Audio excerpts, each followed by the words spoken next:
Magandang araw po mga kaubayan. Ako po'y gumagawa ng videos tungkol dito sa lamang gamot na ito. Ito yung pinyang native mga kaubayan. Pero bago ang lahat mga kaubayan ay huwag po sana ninyong kalimutan na i-follow ang aking Facebook page. At ganun din po ang aking YouTube channel, Juanito Valera 367. At kung maaari po sana ay pakishare po ang aking mga ginagawang videos para malaman po ng ating mga kaubayan ang kahalagaan ng mga halamang gamot. Ito po mga kaubayan ay ang pinyang native.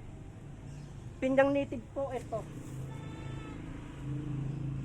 Itong pinyang native na ito mga kaubayan ay napakabisa po ito sa binat at pasma. Binat at pasma po mga kaubayan.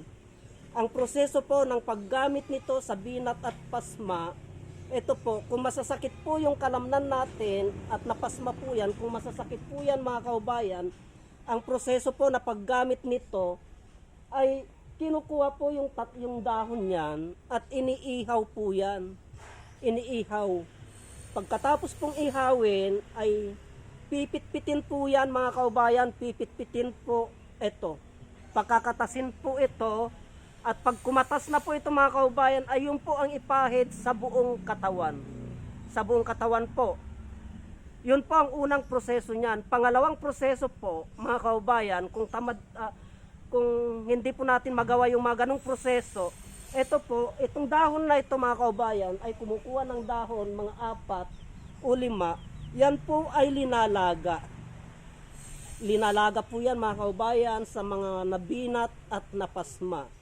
At pagkatapos pong ilaga, yan po ay pinampapaligo.